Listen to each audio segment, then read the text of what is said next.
right, we are continuing on in Chapter 5 of the Big Book of Alcoholics Anonymous. We are at the bottom of page 65. We are midway through step 4. We went back through our lives.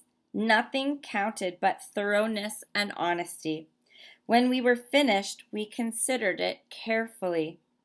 The first thing apparent was that this world and its people were often quite wrong. To conclude that others was wrong was as far as most of us ever got. The usual outcome was that people continued to wrong us and we stayed sore. Sometimes it was remorse, and then we were sore at ourselves. But the more we fought and tried to have our own way, the worse matters got. As in war, the victor only seemed to win. Our moments of triumph were short-lived. It is plain that a life which includes deep resentment leads only to futility and unhappiness. To the precise extent that we permit these, do we squander the hours that might have been worthwhile. But with the alcoholic, whose hope is the maintenance and growth of a spiritual experience, this business of resentment is infinitely grave.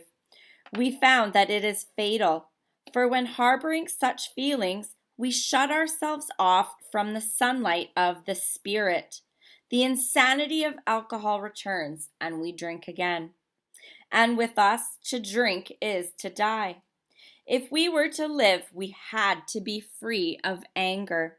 The grouch and the brainstorm were not for us.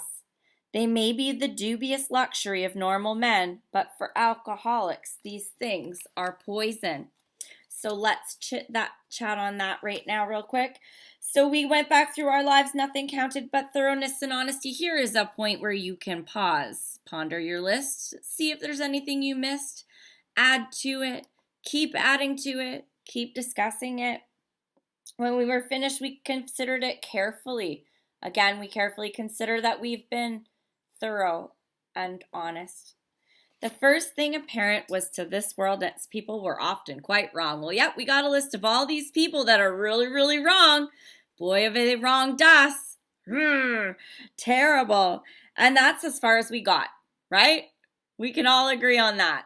There we go. That's usually where we ended it. These people did me wrong. I am a victim. Man, am I pissed. But the usual outcome was that we continued to have these people do these things. Oh, look, boyfriend number 8, just like boyfriends 1 through 7.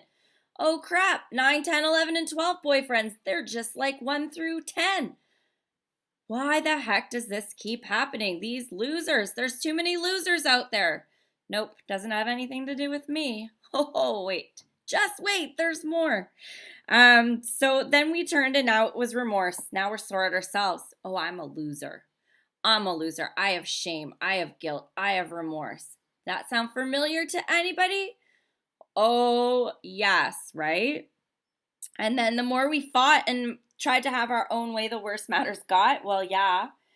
The more I manipulated, the more I was self-seeking, the more I was trying to make things happen my way, the worse it got. These people just keep coming at me. What in the world? I don't understand why they just don't get it that they should treat me this way. And then it says, is it not quite plain that a life which includes deep resentment leads to futility and unhappiness? Well, we're all pretty unhappy, and the futility it keeps repeating itself, and we've got a really good list here showing us just how crappy this stuff's made us. Could this not be the root of all our evils? We are squandering the hours which might have been worthwhile. Well, Leslie just told us she spent all weekend pondering whether or not to write a name down that took 30 seconds. So that's time she could have used other. Write it down, carry on. That's right. That's a totally different address. That's why I'm giving that. Unmute. All right. So this is things where, how many times has someone done you wrong and you sit up for 3 days? If I only said this, if I only did that, if only, if only, if only. What could you have done in those 3 days if you hadn't been stuck in that pile of shit, right? And then we have those feelings and we shut ourselves off from the sunlight of the Spirit. The birds outside are telling us we're stupid. The birds outside are telling us that we're losers. We're in our house drinking. We're not enjoying life. We have shut ourselves off from the sunlight of the Spirit. We cannot have that connection with God when we are sitting in this pile of crap. It doesn't work. The insanity of alcohol returns and we drink again. How many people have relapsed in the middle of a step 4? There is that promise right there. We don't deal with this. We will drink again. How many times have you gone out and drank because you were resentful or angry or mad at somebody? Oh, I did. Let me go drink this poison. I'm going to show you. I'm going to show you. I'm going to go do this to myself. All what happens? More shame, more guilt, more remorse. You know, the grouch and the brainstorm. Ha, I get real grouchy and then I'm a thinker. Oh, yes, I am. And so these might be okay for normal people, but not for us. This kills us. Okay, let's discuss this a little bit before we move on and shift our focus. Who wants to put their hand up? Yvonne. This is so timely. I actually had to add my home group to my list in a meeting. There's chaos going on there, and I let it get all inside. No sunlight of the Spirit. I was going to vent and tell everybody that would listen about what happened. But it's on my list. I did talk to my sponsor. I talked to our GSR, and so I am working through it. But yeah, I've done this before, but not like this, and so I'm seeing a pattern of what's going on here.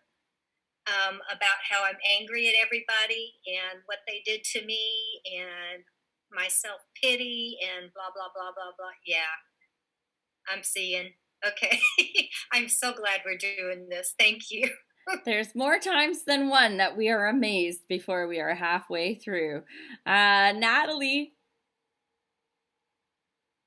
Hey y'all, my name's Natalie. I'm an alcoholic. I'm so happy to be able to meet and talk with all of you women. I had my sponsor might be in here at this point. If you are, hi Lisa.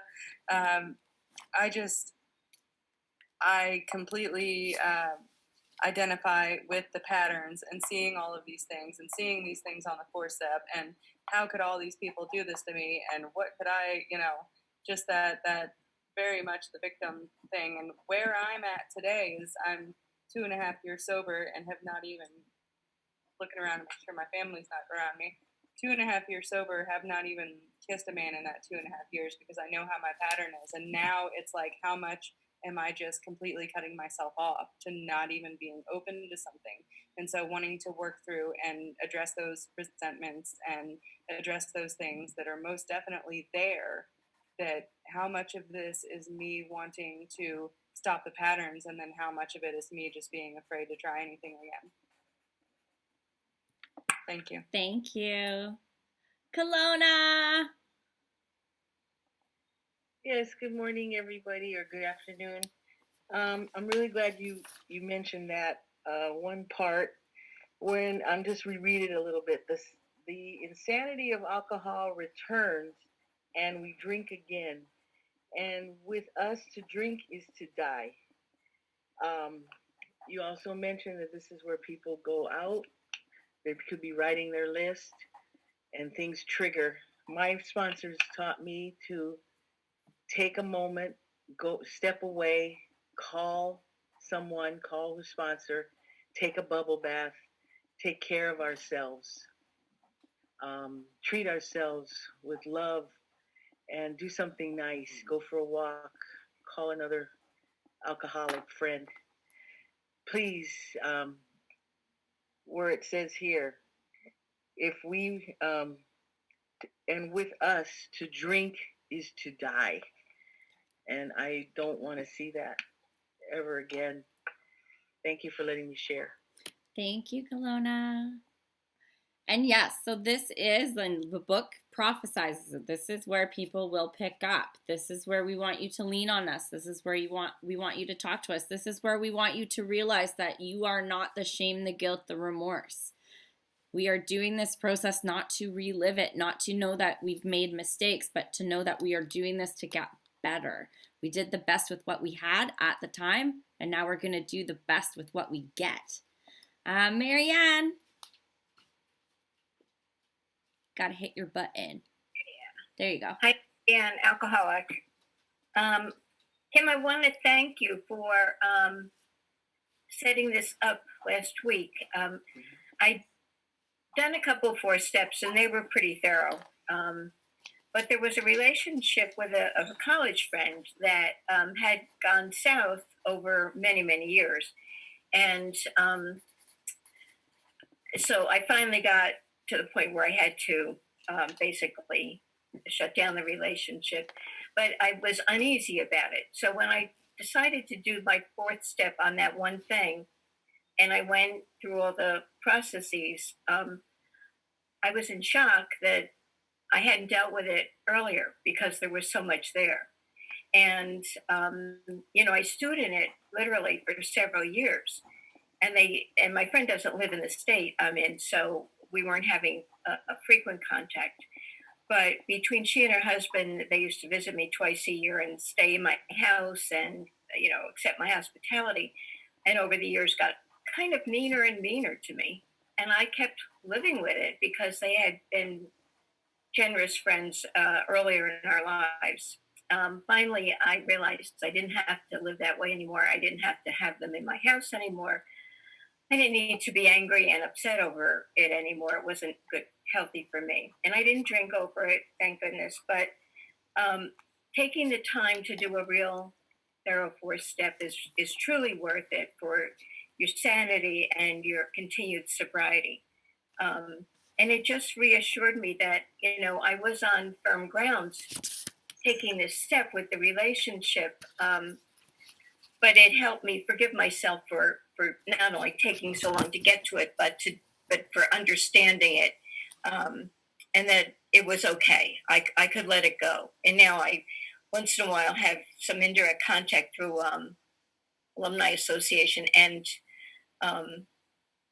what she says doesn't matter to me anymore. So it can be mean, and I can let it go. It can just wash over me. I don't hold on to it. I don't take it for anything.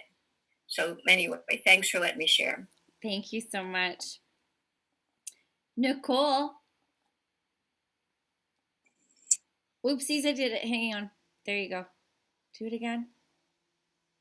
There you go. Okay. Nicole, alcoholic. When I went to treatment, it was trauma-informed treatment. So everything was like trauma-based. And if you write down or talk about certain things, it re-traumatizes you. So we were taught to draw pictures instead of writing situations or words.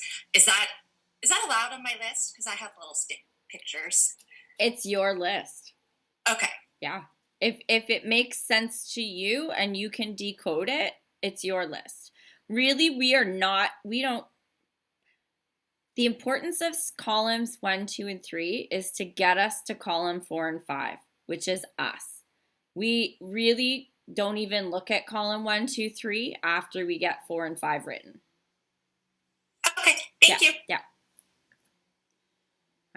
Leslie G.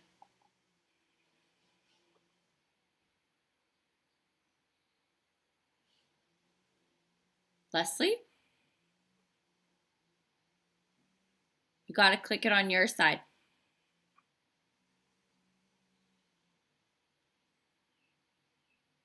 Okay. Karen P.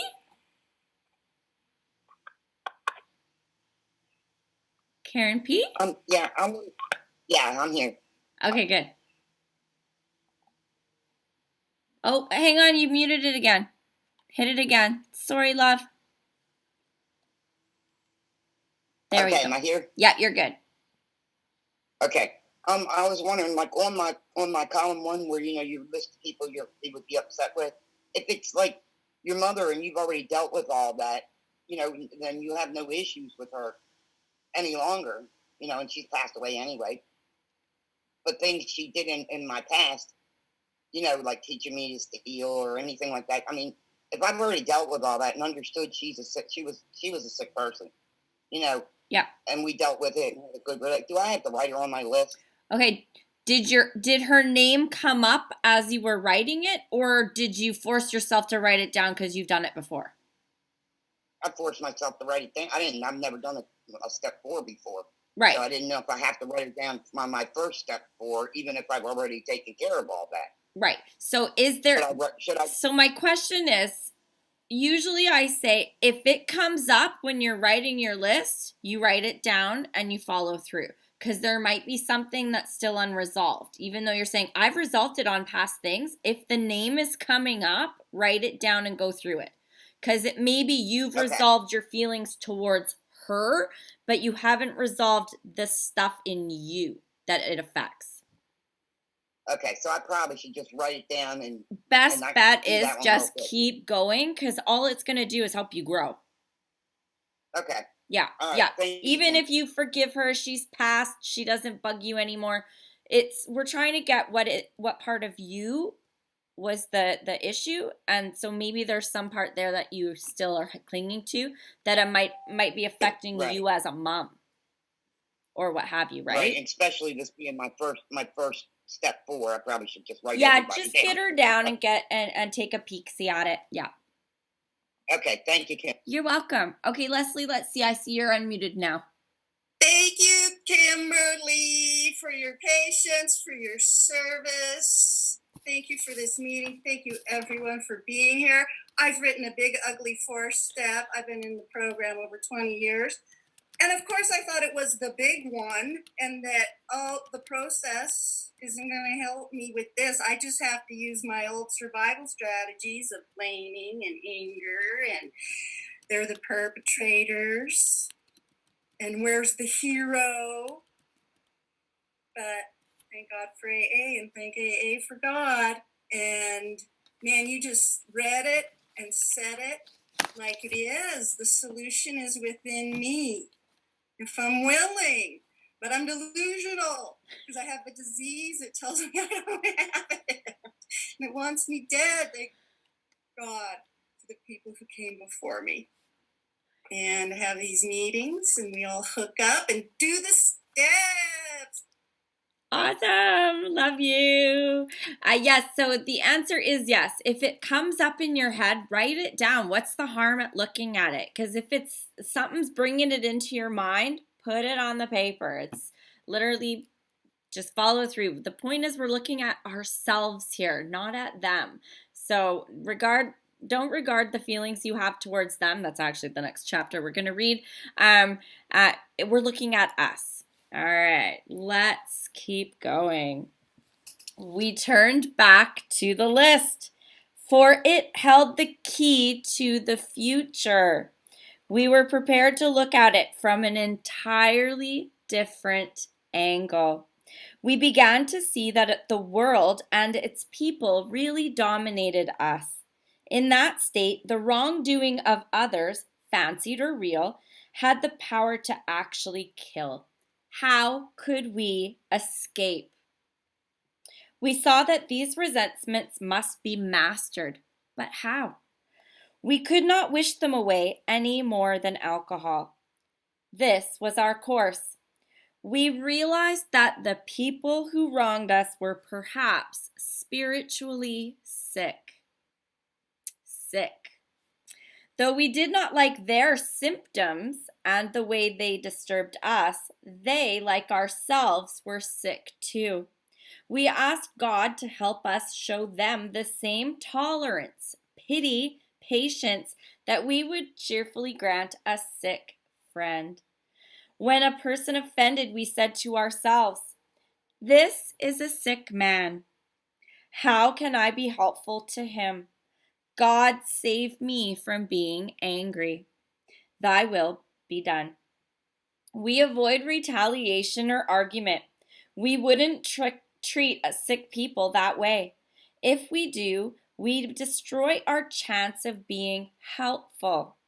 We cannot be helpful to all people, but at least God will show us how to take a kindly and tolerant view of each and every one. All right, we're going to break that one down. Lots of fun there. So yes, the world dominates us. But now we're going to look at this from an entirely different angle, and that angle is starting from us. Instead of us looking at the world and how it's coming at us, we're going to shift and look at us.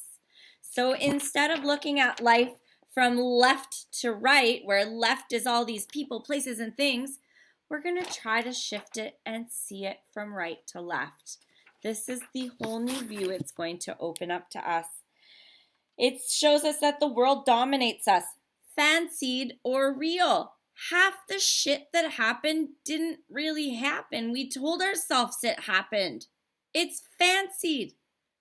A lot of things happened to me. Some of them actually did. We tell ourselves a story. I talked about this last time, that our mind needs that complete story. And we fill it with our fears and our past experiences, and we come up with a story. And alcoholics, we default to the negative. The story I tell myself every freaking time is negative. I'm a shitty person. I'm an awful person. This is all being done to me because I deserve it. I default to the negative as an alcoholic. It's my default. So I have to rewire this wiggity brain of mine to see it from a different angle, and it takes practice. This is why we have good sponsorship. This is why we do our step 4. So we retrain ourselves. Brené Brown does it perfectly, and she is one of us.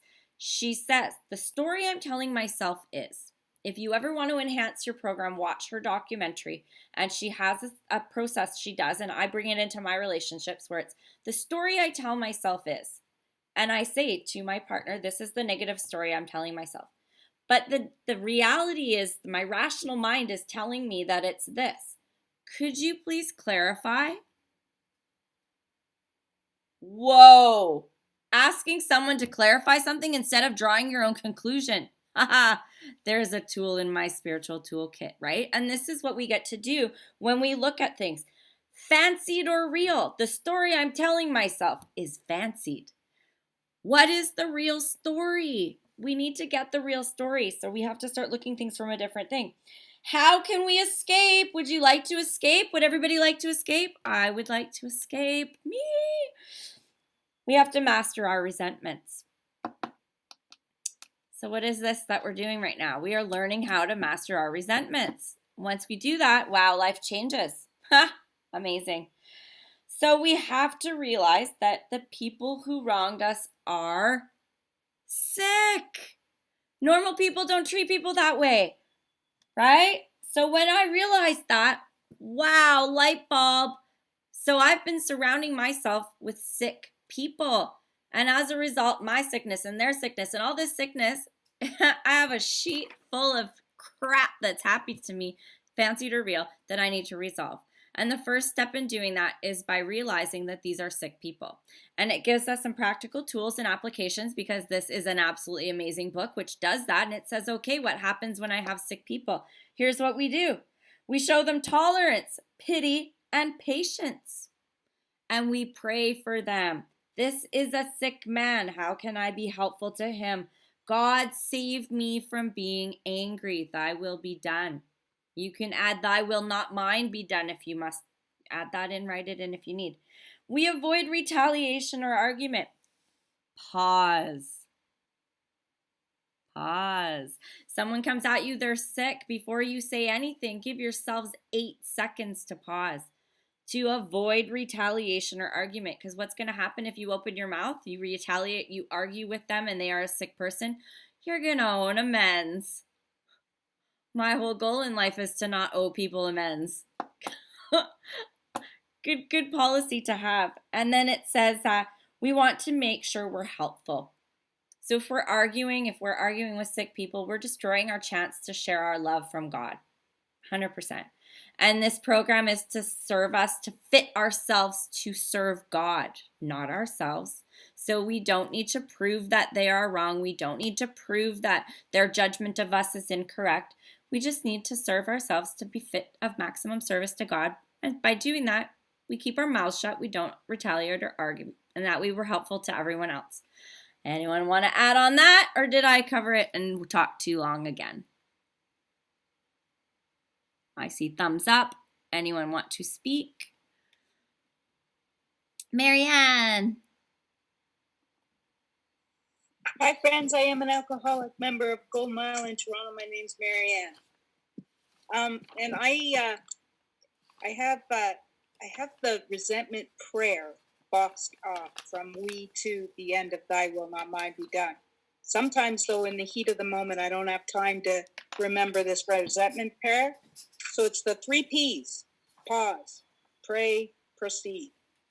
Gets me through some rough times. Thank you. I have that on a Post-it note right here on my laptop. Pause, pray, proceed. I had a Christmas party, and I won't go into detail, but it was me yelling, pause, pause, everybody pause. It was an alcoholic Christmas party. All right, anybody else? All right, let's keep going. Getting in the good stuff. Referring to our list again. Putting out of our minds the wrongs others had done. Underline that and highlight that line, please. Putting out of our minds the wrongs others had done, we resolutely looked for our own mistakes. Where had we been? Selfish, dishonest, self-seeking, and frightened. Though a situation had not entirely been our fault, we tried to disregard the other person involved entirely. Where were we to blame? The inventory was ours, not the other man's. When we saw our faults, we listed them. We placed them before us in black and white. We admitted our wrongs honestly and were willing to set these matters straight. Now, I emphasize those words for a reason: fault, blame, and wrongs. Nowhere in that paragraph does it say, find my part. I love you, Jenny D. I freaking love you. Okay? So I want you to read that paragraph later. I want you to circle or highlight those words. Fault, blames, wrongs. This is not my part. If I am looking for my part, I am still giving the other people their part. And the first sentence of this paragraph says, putting out of our minds the wrongs others had done. If I'm looking for my part, I'm still keeping their part in the equation. And we are putting them out of this equation. We are looking for our fault, blame, and wrongs. So when we have that part 4, the column 4, there's 2 parts, right? Either side, one side is fault, blame, and wrongs. And the other side is the action. And I'm going to break that down because there's 2 parts. So we have fault, blame, and wrongs. Selfish, dishonest, self-seeking, and frightened. So fault, blame, wrongs. And we have 4 choices: selfish, dishonest, self-seeking, and frightened. I recommend putting this in the second column and putting our actions in the first. And it'll make sense later why, but trust me, and I've got a picture. So let's break down those words. Selfish shows up. Self-righteous, when I'm being better than, I'm being selfish. Self-righteous, better than. I have a sheet that I'll be posting, and if you're on the email, I'll email it. Self-pity, that's when I'm less than. That's selfish too. Self-reliance, how am I running the show? Selfish. Self-centered, why I want it to go my way. I'll repeat them again, and I will post this sheet. So selfish, self-righteous, better than. Self-pity, when I'm feeling lesser than. Self-reliance, how I'm running the show, my show, Kim's show. Self-centered, why I want it to go my way. So those are examples of selfish. Then we've got self-seeking, how I make getting my way happen. And then we've got dishonest, so flat out lying. Well, yeah, that's pretty self-explanatory. Not telling the whole truth, so lying by omission. I'm only going to tell this much because I'm going to leave that part out. That's dishonesty. And then our favorite, delusion. That's dishonest. All of these delusional things we tell ourselves, or this could be that in relationships, falling in love with potential. Oh, he's going to be better once he gets out of treatment. That's delusional. That's dishonest. All right. And then afraid, frightened, afraid of not getting what I want or losing what I have. That's self-centered fear. Never being satisfied. That's fear. Never going to have enough money. I'm going to lose the money I have. Fear of, frightened of violence. Frightened in a relationship. All right. So we listed that. So, and then the action column. What was the action? What did you do? So I'm selfish. What did I do? So for example, in my ex-boyfriend column, I am selfish, dishonest, self-seeking, and frightened. I'm all four. And what were my actions? I lied. I stole. I yelled. I withheld affection. I manipulated. Those are my actions as a result of my fault, blames, and wrongs. So your fault, blame, and your wrong is you're selfish, dishonest, self-seeking, and frightened. And then your action is, what did you do? I lied, I stole, I cheated. So with my McDonald's is I'm self-seeking, I'm afraid, and I'm selfish. What were my actions? I'm yelling at the person at McDonald's, and I'm making complaints to corporate head office McDonald's. Those are my actions. And then with my gas prices, I'm selfish and frightened. And what is my action? I drive clear across the county to get cheaper gas. I've run out of gas, and I've had arguments with my partner about driving across the country for gas. I know, I'm retarded. And you'll see how this works when we get this, why I did that column in two parts will make a lot more sense when we do another process down the road. Questions, comments, and concerns. Leslie, we've lost you. Yeah, I feel totally lost. Okay, so what you're going to do, because I love you to death, what you're going to do is you're going to finish your first three columns and call me. Okay. Okay? I will message you my phone number. Finish your first. I got it. Yeah, finish your first three columns and then call me and I'll walk you through it. Okay. Okay? All right. Sharon. Hi, Kimberly. Okay, I've done 4 steps, and I love this process.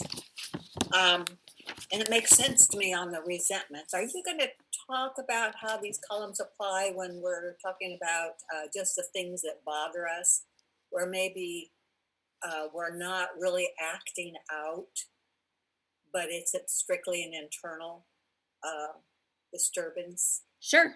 Do you want to give me an example? Like judging other people. Sure, judging other people. So what of the 4 fault, blames, and wrongs could it be? Selfish, dishonest, self-seeking, or frightened? I have to think of an example and think about that. Okay, so if I'm judging somebody, most likely it's selfish. I'm either self-righteous or self-pity. So I'm either thinking I'm better than or thinking I'm less than, which puts it into selfish. Right. And then is it self-seeking? Am I trying to get my way by doing something with this judgment? Who am I judging, right? Am I judging someone that's my peer or another employee where my judgment of them is that I'm better than them? And so maybe I'm doing some manipulating things to get a higher rank in a company, right? So judgment for sure is going to be selfish. Am I being dishonest? Am I being delusional about the judgment? Am I fancying a situation or is it real? Right? And then frightened. What part of that judgment is making me frightened? Judgment always has fear attached to it. Fear of not being good enough, fear of not being accepted possibly, fear of rejection, fear of not fitting in. There's always some sort of fear tied with judgment.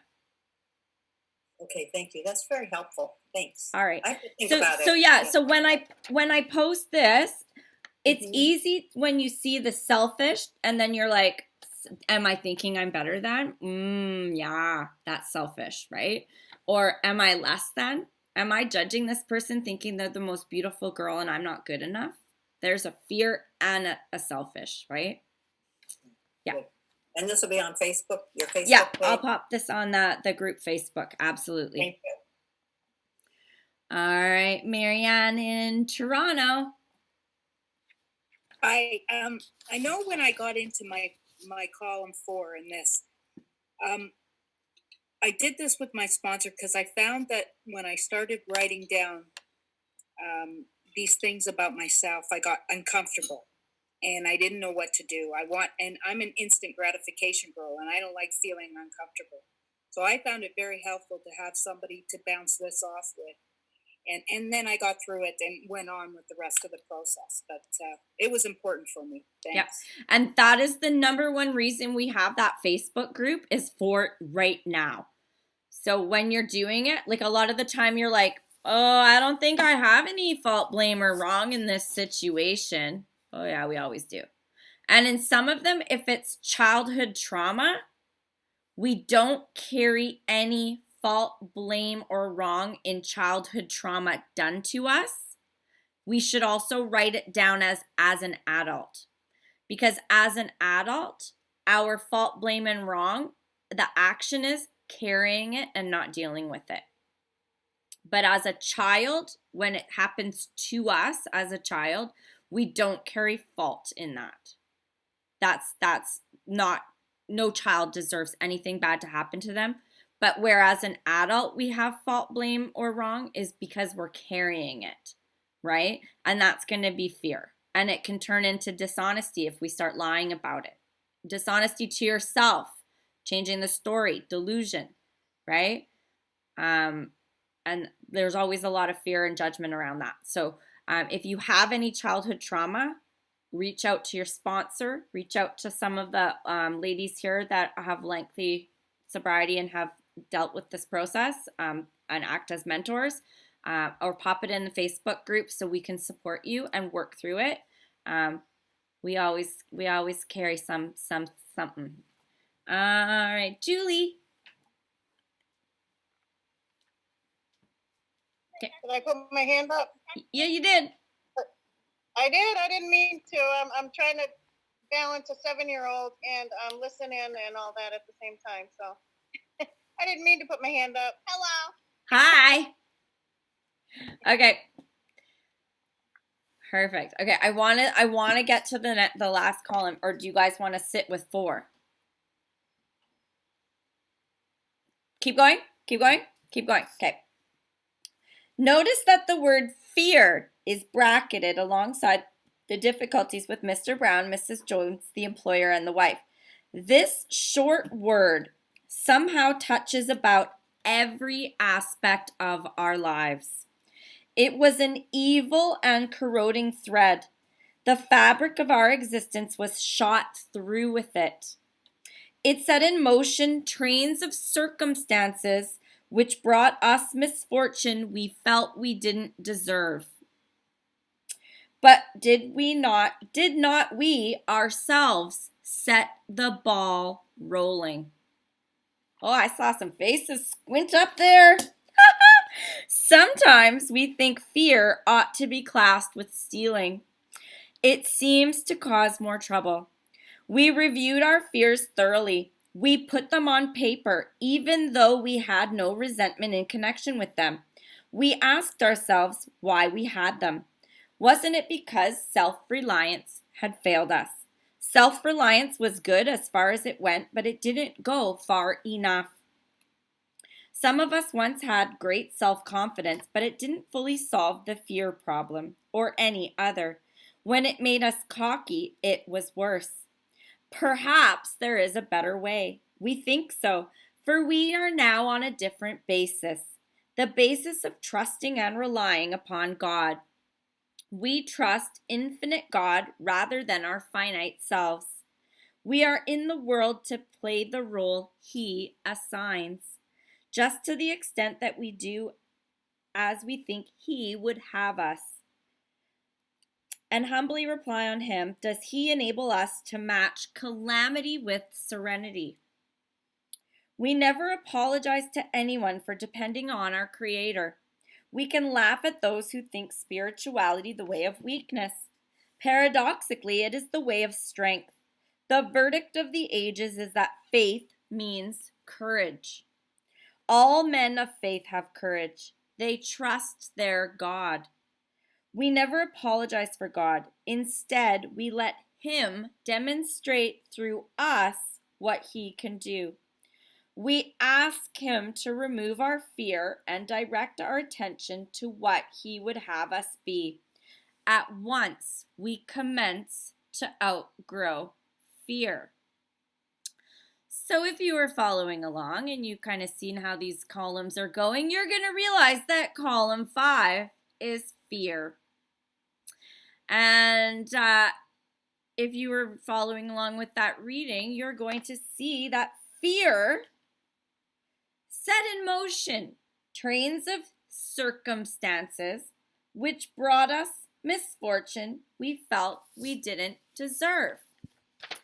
So let's look at that. Fear, column 5. So are we shifting from right to left here? Changing our perspective. Remember we said we were going to do that?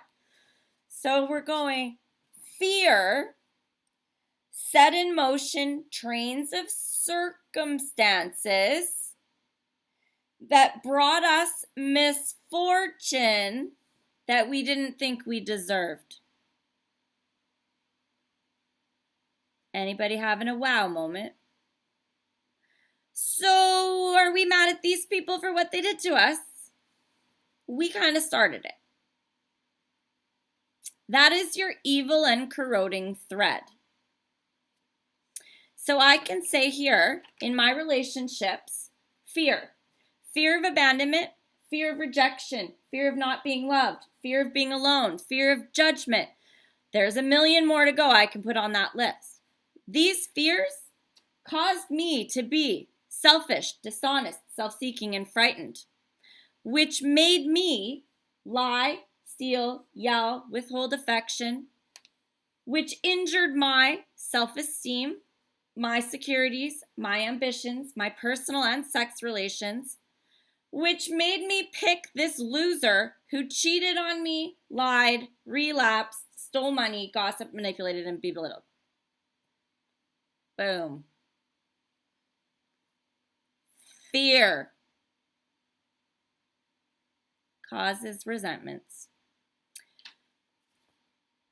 Say it again slowly. I could say it again slowly. I could say it again all day. The book tells me that fear sets in motion circumstances which brought me misfortune I don't think I deserved, which cost me my resentments.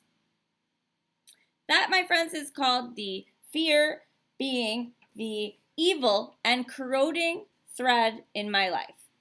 So then we turn the page and it says, we trust God. We ask Him to remove our fears. And that solves our problem. Deal with your fear. You'll deal with all these circumstances that bring us all this misfortune. And we do that by trusting God. So, in addition to all this stuff I'm going to post, I have a master list of fears. Because there's some on here you probably would have never ever thought of in a million years. So we've got, I'm just going to read a bunch so that you get a little eye opener of what your fears will be, and then I'll post it.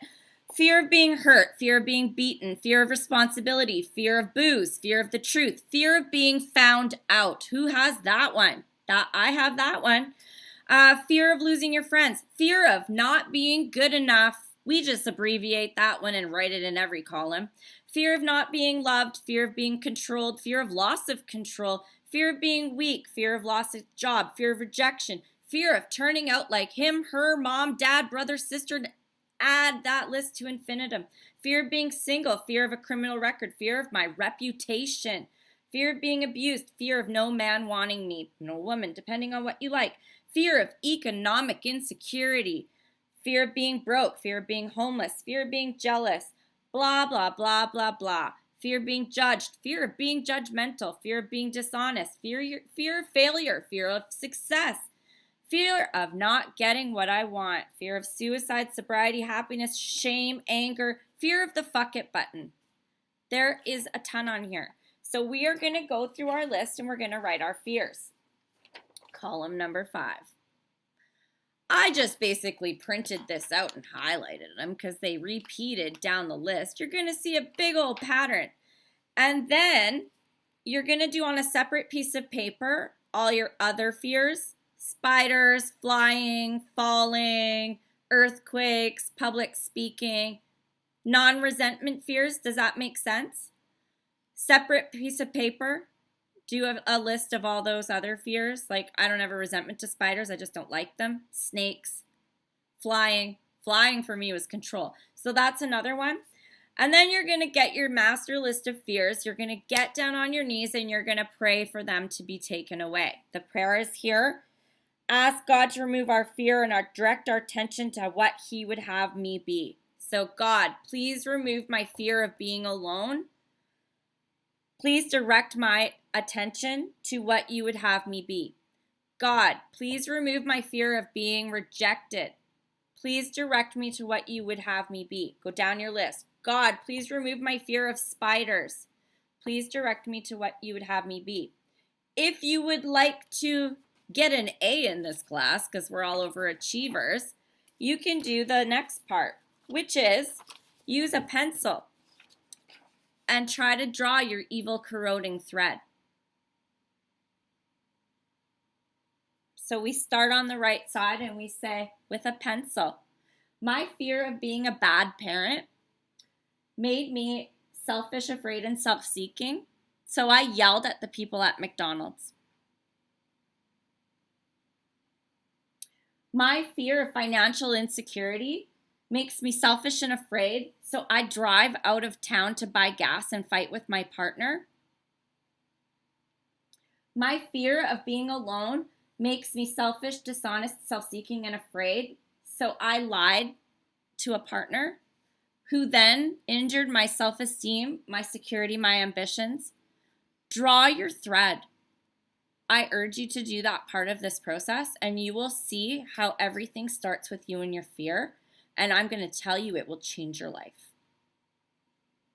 Questions, comments, concerns? Yvonne? Yeah, so I get what you're saying, and I'm kind of one of the sometimes slowly, most of the time slowly people. Where do the fears come from? Where do I get this fear of everything on your list? Yes. So where does that come from? All of my past experiences have just give me those fears, right? All of my childhood trauma, all of the things that happened in high school, all of those girls that made fun of me, made me not feel good enough. Like, where does that come from? Right? Like, why did I never think I would be good enough in school and that I wasn't good enough?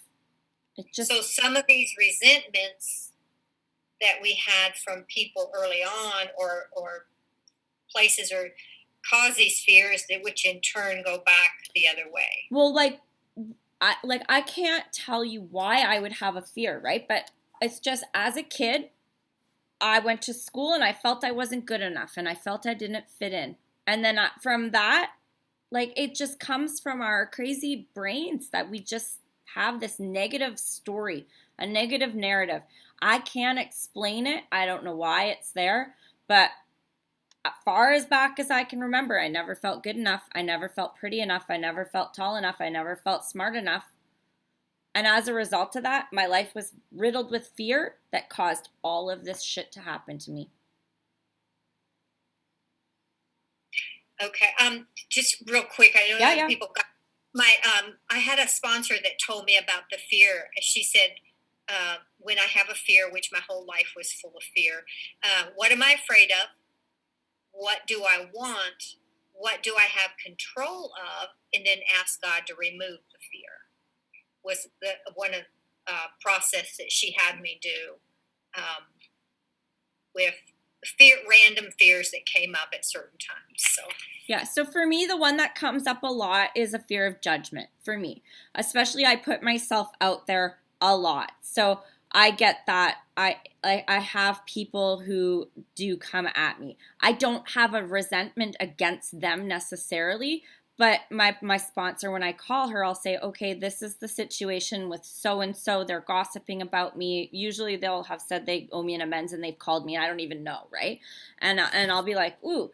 And so I look at it and it's like, okay, what part of this is affecting me? So I start at column 3 because I don't even look at them because to me, they're not a factor. So for me, if someone's gossiping about me, it's hitting my judgment, my fear of judgment, which is, okay, it's hitting my self-esteem. It's hitting my personal security, my ambitions, because my ambition is to serve God and to help people. And so then I look, okay, what did I do? Is there an action there? Was I acting inappropriately?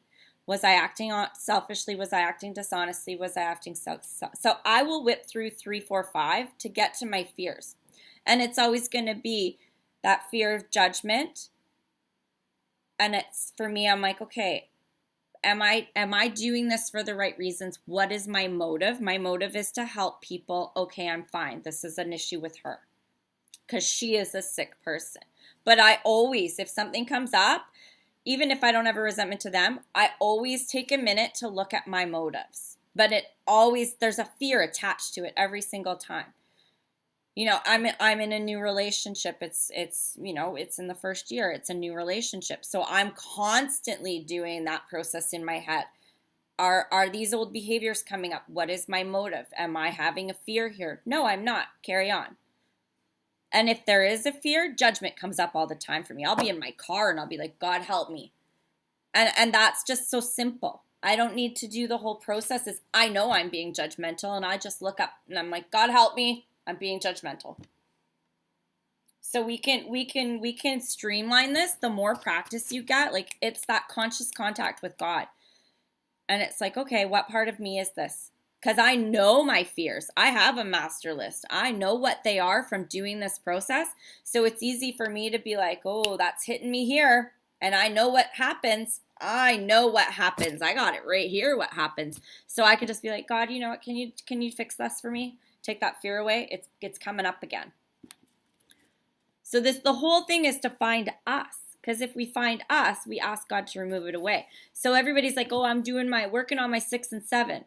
Working on your 6 and 7 is knowing what this is, and when it pops up, asking for it to be removed. That's 6 and 7. Not to jump ahead or anything. Because it all gets so easy. Like, I just do these all day now. And if I have an issue, I have a step 10 buddy, and I can call her, and I do a written 4 or 5, and then we can move on. thank you. You're welcome. Marianne. Are you always in Toronto? Why are you in Toronto? I thought you were American. No, always in Toronto. Weird. You kind of hit on what I was going to share. I found when I first did this, I was praying a lot because the fear was just threw me over me. And I pray a lot now, and I have that fear prayer about directing my attention. Again, I don't always remember that in the heat of the moment. So God help me is very handy, and I use it a lot every day's march. Yeah. And you'll learn, like when you remove the sick people from your life, which I highly recommend doing, and you get healthy people in your life that know you. And like I have step 10 buddies. I have friends that are in my 12 by 12 group. I have sponsees that have gone through this process with me that have finished the process, and now we're on a spiritual sponsorship level. And they know my thing because I tell it as I do this process. They're like, ooh, sounds like you're being a little judgmental, Kim. And I'll be like, thanks for the correction, right? This is how, and I'm humble enough to be like, oh yeah, I am. Whoopsies, Angela. Angela, alcoholic, how are you? Good, hi. Thank you so much for everything. I have a couple of questions. I was in and out of the program for a while, and the way I did my steps here was through a group sponsorship level. And the more, I've been joining in for a while now, and I haven't printed out the pages. I've just been doing this vicariously, and now that I'm seeing how this works, it's so different than the way I was taught. And I just wondered, how long did it take you to go through this whole process? How long? Because it seems really, it seems like just a lot. And just thinking about doing it kind of overwhelms me. I don't know if it's just because I have so much and it's been so long since I've dealt with a lot of stuff that's why. But I don't know if I'm the only one that feels that way, and if it's from my experience, and this is speaking my experience only, I did it wrong 3 times. And I did it wrong 3 times in that I did it slow over 4 months in a group. And it was what I like to call social suburban recovery. And I focused on columns 1, 2, and 3. If you focus on 1, 2, and 3, you're going to sit in your shit and you're going to be miserable as fuck. Just being honest. If you whip through this process and you see it like it is, this is to find out me. I don't give a hoot about this. I am just using this to get here. If you spend way too long here, keep coming back. Not to quote Tony because he's really harsh, but I am telling you right now, this is not about these people. This is about me. And the longer I sit in this shit, the longer I'm going to be sick, right? This is just a function to get me here. The faster you get it done, the better. When I did this way, I did it in 2 weeks. The 2 weeks my ex-husband died. He died on a Sunday. I started this process on the Wednesday, and I was done within 2 weeks. So you want to talk about ripping off a Band-Aid. And it was the best experience I've ever had in my whole entire life. I've been maintaining it ever since, and I'm pretty fucking happy. My life is pretty amazing, right? So if you're going to sit in this side of this process, you're going to be miserable. Whip through it, get it out, point form, get it done, because this is a means to get here. This is where your freedom is, right? That's where your freedom is.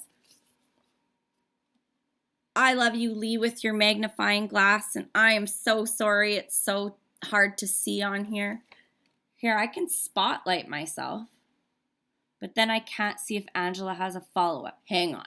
I love technology. Did you have a follow-up question to that?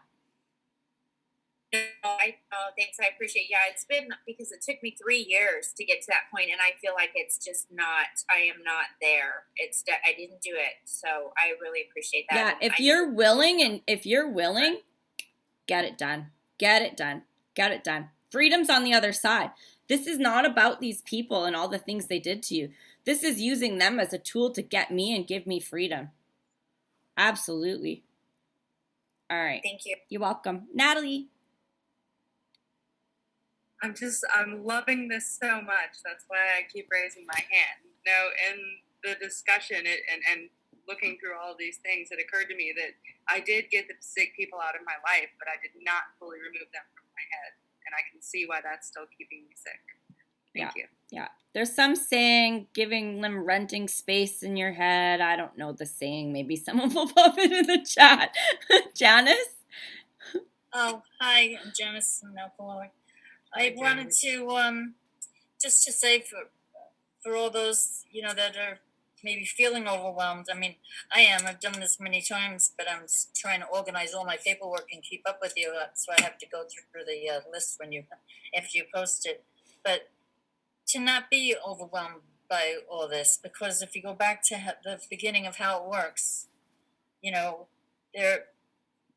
we are developing a manner of living. That's a way of life. You know, this isn't like we're in Kim's, you know, English 101 class and we're going to get a diploma and we're going to all get together, you know, and celebrate Labor Day and have a big graduation party. You know, this is, we're going to be doing this one day at a time for the rest of our lives. So try not to, you know, I know it's easier to say because I've, you know, gone through that tunnel, but it's, you know, the light pops in every now and then and you just got to keep going, you know, and trust God, like Kim was saying, and just try not to be overwhelmed because we're not here, you're not in AA just to, you know, learn how to stop drinking and then go back out to the party world. It's where we're learning how to become the people that God, that hopefully that we want to be, that, you know, and we want to please God by helping other people so that we can keep this gift. And it's just a day at a time and to be gentle with yourself, but do it, you know. Anyway, Absolutely. Love y'all. Thank you. And an important thing to remember, 2 things, is number 1, this is only a beginning. We've said it a million times. This is only a beginning. It doesn't have to be perfect. The whole goal of the process is to fact find about us. And then we set off on a path of spiritual growth. So this is just a beginning. And I will say one thing. Yelp review.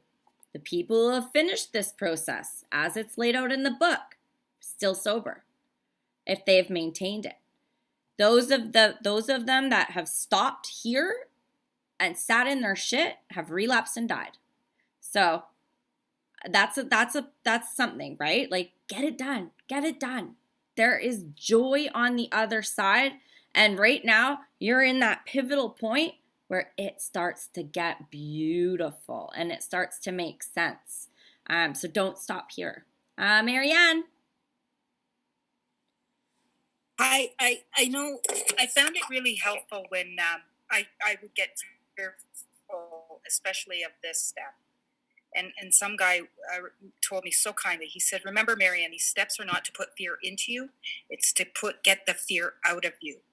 So, and remember, Marianne, that you need another solution. This is the solution. So keep moving forward with it and get it out. Get it out because it is so much better than staying in it. And I didn't know this.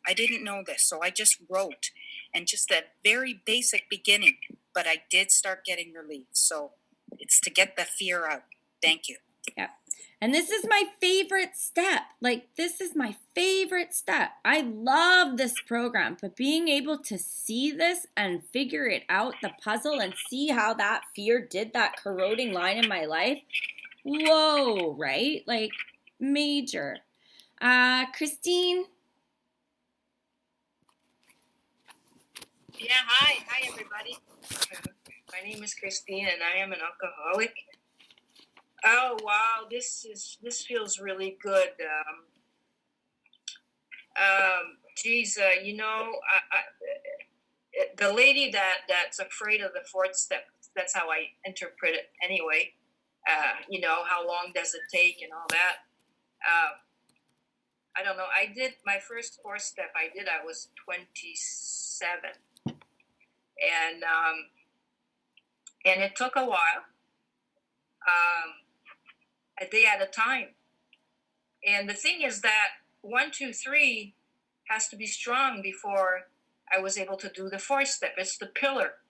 And the faith that I had developed in the 3rd step, accompanied by my sponsor and the group of people which I did the steps with, carried me through my fears of facing the trauma, of facing what I did that I thought was unforgivable.